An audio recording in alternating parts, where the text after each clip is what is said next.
ഇതൊക്കെ നീ നോക്കേണ്ട കാര്യമില്ല. നിന്നെയൊക്കെ നേരത്തെ കെട്ടിച്ചു വിടാത്തതിന്റെ കുഴപ്പമാ. അല്ലെങ്കിൽ തള്ള, നിങ്ങൾ മര്യാദക്ക് നിൽക്കുന്നതായിരിക്കും നല്ലത്. നിങ്ങൾക്ക് ഈ അരുന്ധതിന്ന് ശരിക്കും അറിയത്തില്ല.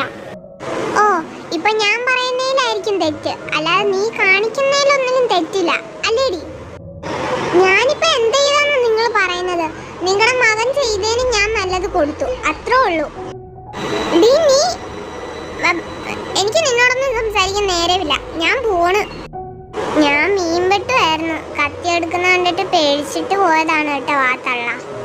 എന്താ പ്രശ്നമെന്ന് നിനക്ക് മനസ്സിലായോ? ഇവരുടെ മോൻ എന്നെ കയറി ഒന്ന് പിടിച്ചു. ഞാൻ അവനിട്ട് നല്ലത് കൊടുത്തു. അതിന്റെ വഴക്കാണ് ഇവിടെ നടന്നത്.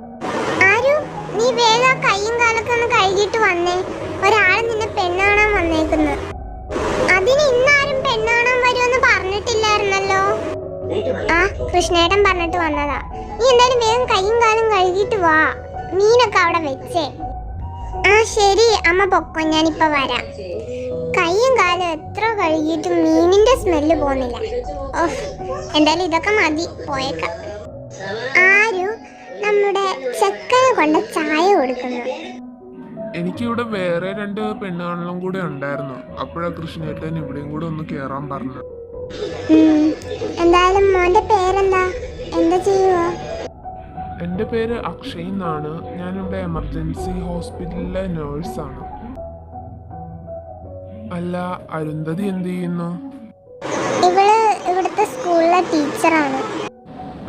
ജോലിയൊക്കെ ഉള്ള നല്ലതാ. കെട്ടിയ ആൾക്ക് വല്ലതും പറ്റിപ്പോയാൽ ജീവിക്കാൻ വല്ല മാർഗവും വേണ്ടേ? വേഗം അരുന്ധതി അക്ഷയുമായി പുറത്തേക്ക് പോകുന്നു. അല്ലടോ, ആന്റി എന്താ പെട്ടെന്ന് അകത്തോട്ട് പോയത്? ഞാൻ കുഞ്ഞായിരുന്നപ്പോഴേ എൻ്റെ അച്ഛൻ ഒരു ആക്സിഡന്റിൽ മരിച്ചു. അച്ഛനമ്മേനെ ജോലിക്ക് വിടുന്നതിൽ താല്പര്യമില്ലായിരുന്നു. അതുകൊണ്ട് അമ്മ ജോലിക്കൊന്നും പോകത്തില്ലായിരുന്നു. അതിന് അച്ഛൻ മരിച്ചതിന് ശേഷം അമ്മ ജോലിക്കൊക്കെ പോകാൻ തുടങ്ങി. ഇപ്പൊ താൻ സംസാരിച്ച കേട്ടപ്പോ അമ്മയ്ക്ക് അച്ഛനെ ഓർമ്മ വന്നു കാണും, അതാണ്. സോറിഡോ, എനിക്ക് അറിയത്തില്ലായിരുന്നു. അതൊന്നും കുഴപ്പമില്ല, തനിക്ക് അറിയത്തില്ലായിരുന്നല്ലോ. പിന്നെ വേറെ 2 പെണ്ണുങ്ങളെ കാണാൻ പോയില്ലായിരുന്നോ? എങ്ങനെ ഉണ്ടായിരുന്നു? കുഴപ്പമില്ലായിരുന്നടോ. അല്ല, ആരൊക്കെയാ കക്ഷികള്? ആദ്യം കാണാൻ പോയത് ഗീതേനെയും രണ്ടാമത് കണ്ടത് ആര്യനെയും. ആര്യനെ എനിക്ക് അറിയാവുന്നതാ. അവൾക്ക് ഇവിടുത്തെ ഓട്ടോ സ്റ്റാൻഡിൽ ഒരു ചെറുക്കനെ പോയിട്ട് എന്തോ ഒരു ബന്ധമുണ്ടെന്ന് പറയുന്ന കേട്ടിട്ടുണ്ട്.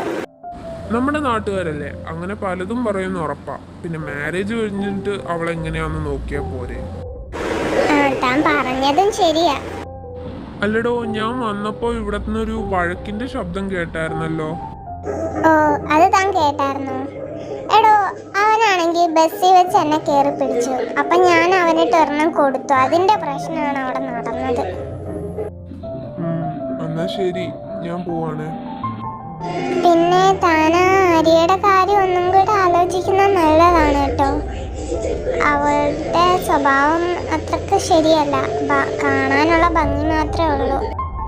എന്തായാലും എനിക്കല്ലേ അവളെ ഇഷ്ടപ്പെട്ടുള്ളൂ. അവൾക്ക് എന്നെ ഇഷ്ടപ്പെട്ടോന്ന് അറിയത്തില്ലല്ലോ. എന്തായാലും തനിക്ക് എന്തെങ്കിലും പറയാനുണ്ടെങ്കിൽ കൃഷ്ണേട്ടനെ വിളിച്ച് പറഞ്ഞാൽ മതി. അന്ന് രാത്രി ആരുവിന്റെ റൂമിൽ അയാൾ പോയിട്ട് എത്ര നേരമായി?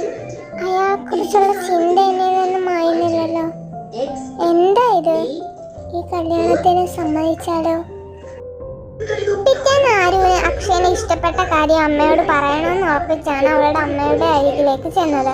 പക്ഷെ അമ്മ അവിടെ ബോധം കെട്ട് കിടക്കുകയായിരുന്നു.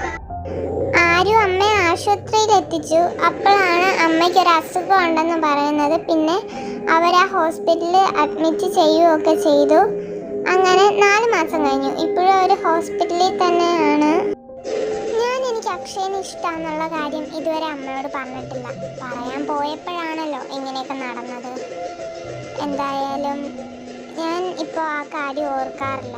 തിരക്കിലാണ്. അമ്മേനെ നോക്കണം, ജോലിക്ക് പോകണം.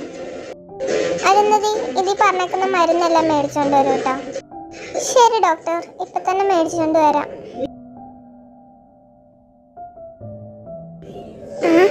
അത് അക്ഷയല്ലേ? അക്ഷയ്, ആര്യ, ഡോക്ടർ പറഞ്ഞ കേട്ടില്ലേ? മര്യാദക്ക് റെസ്റ്റ് എടുത്തോണം കേട്ടോ.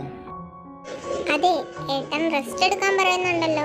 ആർക്ക് വേണ്ടിയാ? എനിക്ക് വേണ്ടിയിട്ടാണോ അതോ നമ്മുടെ കുഞ്ഞിന് വേണ്ടിയിട്ടാണോ?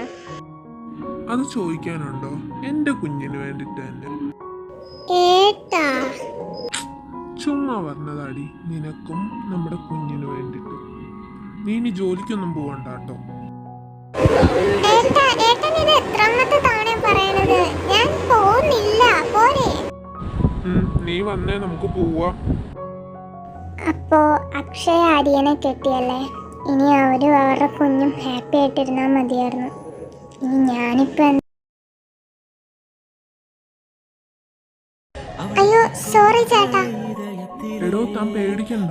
അല്ല, തനിക്കൊന്നും പറ്റിയില്ലല്ലോ. കുഴപ്പമൊന്നുമില്ല ചേട്ടാ.